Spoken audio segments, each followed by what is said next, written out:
آنچه را برای خدا ترک کردی خداوند چیزی بهتر به تو خواهد داد.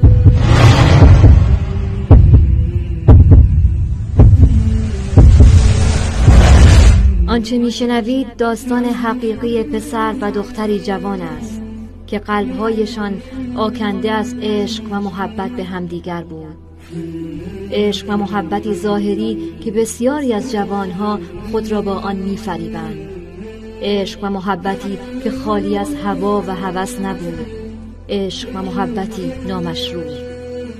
این عشق و محبت آنها را وادار کرده بود که با همدیگر ارتباط داشته باشند و تلفنی صحبت کنند، دو نامحرم. حال آنکه رسول گرامی اسلام صلی الله علیه و سلم فرموده اند که اگر مرد و زنی نامحرم با همدیگر خلوت کنند، سومین نفرشان شیطان خواهد بود. این ارتباط آنها 6 سال به طول انجامید. پس از گذشت 6 سال روزی از روزها پسر پس از شنیدن پند و موعظه‌ای متحول گردید و به سوی خدا بازگشت. متوجه گردید که عشق حقیقی عشق به خداوند است و فهمید که این عشقی که او آن را به نام عشق میشناسد هوسی بیش نیست. ارتباط با یک نامحرم، خلوت کردن با یک دختر. با خود می اندیشید که چه کار کند و چگونه خود را از این مهلکه نجات دهد. آیا عشق حقیقی یعنی محبت و پیروی از خداوند را برای خود برگزیند یا با عشقی نامشروع و هوسی زودگذر تیشه بر ریشه آن عشق حقیقی بزند؟ آن جوان از طرفی نفس اماره‌اش او را به طرفی می‌کشاند که به رابطه‌اش با معشوقه‌اش ادامه دهد و از طرف دیگر این گفته پیامبر گرامی اسلام صلی الله علیه و سلم را در سر خود می‌پروراند که فرمودند هر کس چیزی را به خاطر خداوند رها کند، خداوند چیز بهتر را نصیب او خواهد کرد.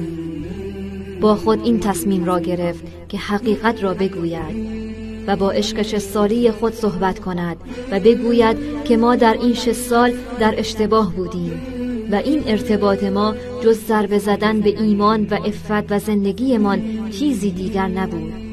بیا و به خاطر خدا دست از این ارتباط برداریم. دختر نیز تحت تأثیر نصیحت‌های او قرار گرفت، نصیحت‌هایی که آمیخته با صداقت و راستی و پاکی و عفت بود.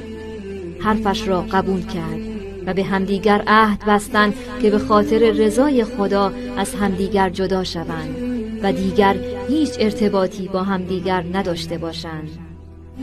بعد از مدتی خانواده آن جوان از آن محله نقل مکان کردند.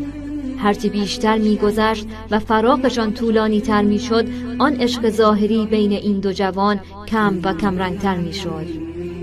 اندک اندک همدیگر را فراموش کردند تا به جایی رسید که هر کدام از آنها از فکر و خیال بلکه در یک کلام از زندگی یکدیگر بیرون رفتند و دیگر هیچ کدام از آن دو از یکدیگر و از خانواده یکدیگر خبری نداشتند.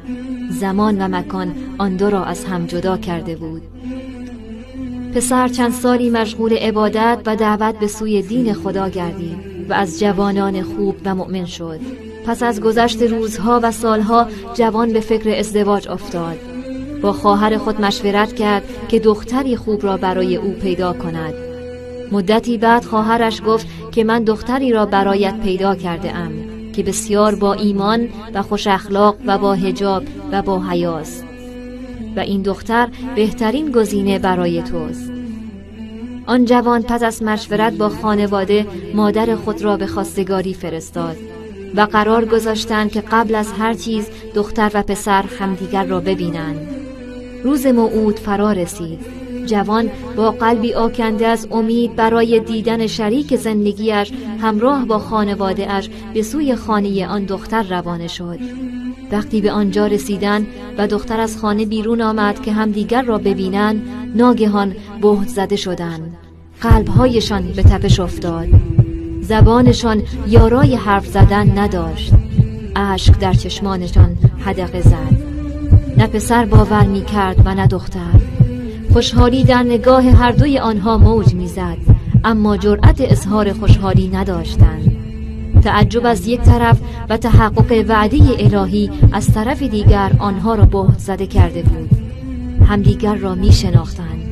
آری، آن دختر همان دختری بود که چند سال پیش به خاطر رضای خداوند او را ترک کرده بود. پس ای جوان مسلمان، بدان که اگر چیزی را به خاطر خدا ترک کنی، خداوند چیزی بهتر به تو عطا خواهد نمود.